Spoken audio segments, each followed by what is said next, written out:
Dusko Popov, um filho extravagante de uma família sérvia rica e bem relacionada. Com o nome de código Ivan, ele era um dos principais agentes da ABWER. Em 10 de agosto de 1941, a Organização de Inteligência Alemã o enviou aos Estados Unidos para estabelecer uma rede de espionagem alemã.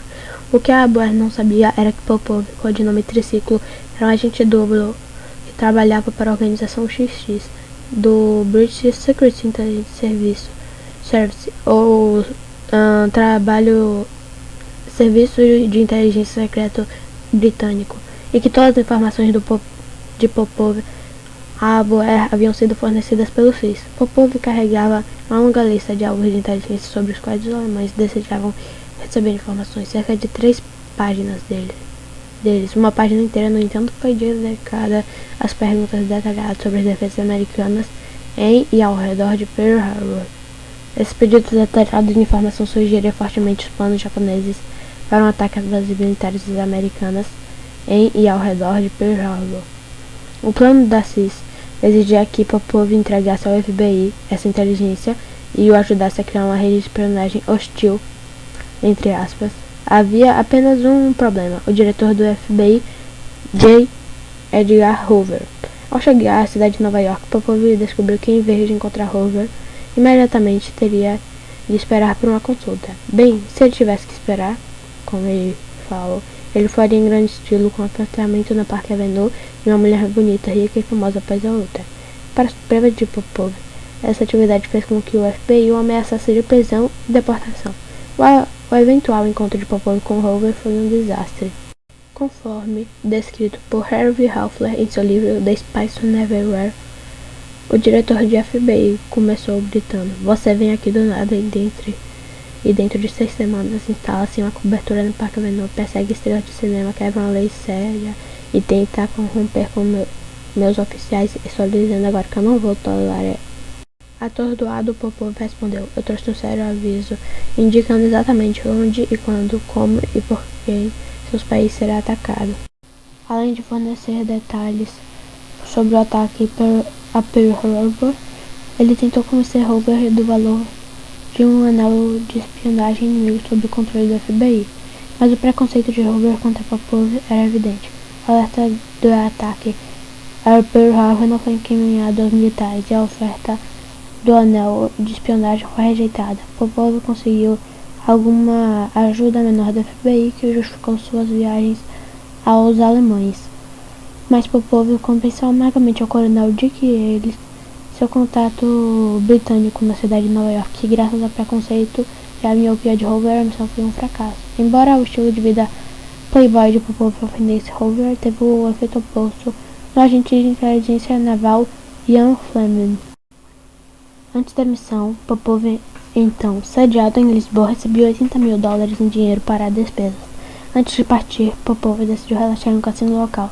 A certa altura, ele avistou em uma mesa de baccara um conhecido, um lituano rico e arrogante. Em sua autobiografia Spy Contra Spy, Popov escreveu: "Ao segurar o banco, nunca estabelecia um limite como era de costume. Em vez disso, ele anunciava com altivez Bank over Earth, significando que os outros podiam apostar o quanto quisessem. Era ostentoso e irritante." Quando o lituano voltou a dizer Bank over Earth, Popov decidiu acabar com o absurdo. O croupier pediu apostas que o banqueiro lituano era obrigado a igualar. Popov anunciou calmamente $50 mil, cerca de mais de $1 milhão em dinheiro de hoje. Toda a conversa parou quando Popov contou as contas. Popov, que sabia que Fleming o seguia secretamente por causa de seu dinheiro, astutamente notou que o rosto de Fleming ficou assustado. Apontando para o agora silencioso lituano, Popov disse: "Suponho que o cassino esteja apoiando a aposta desse homem. Já que você não se opôs à sua Over Bank, o cassino nunca apoia a aposta de nenhum jogador, senhor," respondeu o croupier. Popov então pegou seu dinheiro e disse: "Espero que você chame a atenção da administração para isso e que no futuro esse tipo de jogo irresponsável será proibido. É uma vergonha de um aborrecimento para os jogadores sérios." Enquanto Popov se afastava, ele viu Fleming sorrir com divertida compreensão. Popov foi acreditado como uma das inspirações para o espião de Fleming, James Bond. e a cena do cassino em suas várias variações se tornaria indiscutivelmente a cena mais famosa dos romances e filmes de Bond. Após a guerra, Popov iniciou uma carreira de sucesso nos negócios. Casou-se e teve 3 filhos. Ele morreu pacificamente em sua casa no sul da França entre 1981 aos 69 anos. Ken Field, nascido em 1º de janeiro de 1912, em Ambala, na Índia, oficial da inteligência britânica até 1951 e agente duplo soviético de maior sucesso da Guerra Fria. Enquanto estudante na Universidade de Cambridge, Phillips tornou-se comunista e, em 1933, agente soviético. Trabalhou como jornalista até 1940, quando Guy Burgess, um agente secreto britânico que também era um agente duplo soviético, recrutou Philby para o seção MI6 do Serviço de Inteligência Britânico. No final da Segunda Guerra Mundial, Philby havia se tornado chefe das operações de contra-espionagem do MI6, cargo no qual era responsável pelo combate à subversão soviética na Europa Ocidental. Em 1949, ele foi enviado a Washington para servir como oficial-chefe do MI6 e como principal oficial de ligação entre o Serviço de Inteligência britânicos e americanos.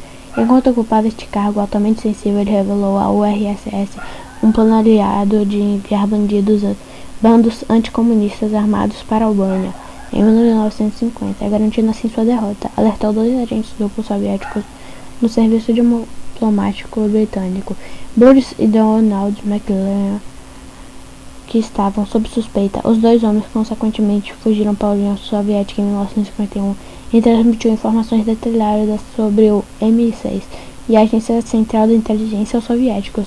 Após a deserção de Burgess e McLean, a suspeita recaiu sobre Philby e ele foi dispensado de suas funções de inteligência em 1951 e demitido do MI6 em 1955. Depois disso, ele trabalhou como jornalista em Beirute até fugir para a União Soviética em 1963. Lá, ele se estabeleceu em Moscou e finalmente alcançou o posto de coronel na KGB, o Serviço de Inteligência Soviético. Philby publicou um livro, My Silent War, em 1968, detalhando suas façanhas. Juan Pujol Garcia foi sem dúvida um dos espiões mais importantes da Segunda Guerra Mundial. Seu trabalho como agente duplo dos aliados ajudou a desbloquear seu sucesso na Europa Ocidental e finalmente ajudou a virar a maré da guerra. Juan ganhou o codinome Agente Garbo por uma habilidade de atuação que rivalizava com os talentos da famosa atriz Greta Garbo. Passou 2 anos fingindo ser um fanático pró-nazista, construindo confiança enquanto fornecia as informações falsas aos militares alemães. As informações falsas que ele forneceu eventualmente ajudaram os aliados na costa da Normândia, uma vitória que acabou significando o fim da guerra e o fim do Reich. Como acontece com qualquer espião que vira agente duplo, não se sabe muito sobre a infância de Garcia. Ele nasceu em 1912 e cresceu em Barcelona, em uma família relativamente rica, trabalhando em biscates até a idade adulta. Embora ele tenha crescido como um pouco desagitado, o caminho da vida de Garcia girou durante a Guerra Civil Espanhola. Enquanto administrava uma pequena granja avícola em 1936, ele foi convocado para servir por 6 meses. A guerra foi travada entre republicanos fascistas e nacionalistas comunistas de extrema esquerda. Ambos os lados o maltrataram. Os fascistas republicanos tomaram a família de Garcia como refém e os acusaram de serem contra a revolução. A extrema esquerda, entretanto, o aprisionou quando ele falou contra suas tendências autoritárias. Não se sentindo leal a nenhum dos dois, Garcia alegadamente se recusou a disparar uma única bala para qualquer um dos lados. Quando a guerra terminou com a ascensão de Adolf Hitler na Alemanha em 1939, Garcia ficou com um amargo desprezo tanto pelo fascismo quanto pelo comunismo e por extensão pela Alemanha nazista e pela Rússia soviética. Sentindo-se firmemente alienado pelo que experimentou, Garcia abriu um motel de 1 estrela em Madrid e ficou enojado com o que viu em seu país. Quando a Segunda Guerra Mundial começou, Garcia chegou à conclusão de que deveria contribuir para o bem da humanidade e abordou os britânicos com oferta que achou que eles não recusariam. No início da guerra, Garcia decidiu que queria espionar para os britânicos, vendo-os como um bastião dos valores em que acreditava. Em cada uma das 3 vezes em que se aproximou deles, porém, foi recusado. Sem oferecer experiência ou conexões, os britânicos simplesmente não conseguiam ver o que um dono de motel e ex-criador de aves poderia fazer por eles em termos de espionagem. Frustrado, Garcia decidiu abordar primeiro os alemães com a intenção de se tornar um agente duplo. Depois de cultivar conexões, ele finalmente conseguiu criar uma identidade como um fanático e pró-nazista oficial do governo de Lisboa, Portugal. Essa identidade formou ele e permitiu-lhe viajar para Londres a negócios oficiais. Ele então usou uma coxa de retalhos de recurso britânico para legitimar sua inteligência. De guias turísticos, assina jornais e filmes, ele inventou uma série de histórias falsas e agentes fictícios que depois passou para seus treinadores alemães. Isso acabou sendo um golpe de mestre por dois motivos. Em primeiro lugar, os relatos de Garcia eram tão verossímeis que a inteligência britânica, que interceptou suas mensagens, começou a investigar sua falsa personalidade. Além disso, por outro lado, se os nazistas descobrissem qualquer informação falsa que ele repassasse, certamente precisaria comprar um de seus falsos agentes. Após 2 anos de ação discreta, os britânicos finalmente tomaram conhecimento da campanha de desinformação de Garcia em 1942. Impressionados, eles aceitaram como agente duplo do MI5, a agência de inteligência britânica. Nesse papel, Garcia alimentou uma mistura de ficção completa, informação genuína de pouco valor militar e valiosa inteligência militar artificialmente atrasada para enganar seus superiores alemães. O agente Garbo provou seu valor para os britânicos durante a Operação Torch, a campanha britânica pelo norte da África. Garcia contou a verdade aos seus superiores nazistas, que um comboio de navios de guerra britânico pintado com a camuflagem do Mediterrâneo se dirigia aos portos estratégicos do norte da África. No entanto, suas mensagens na época foram entregues por um piloto da Royal Dutch Airlines e, portanto, restringidas pelos horários de embarque.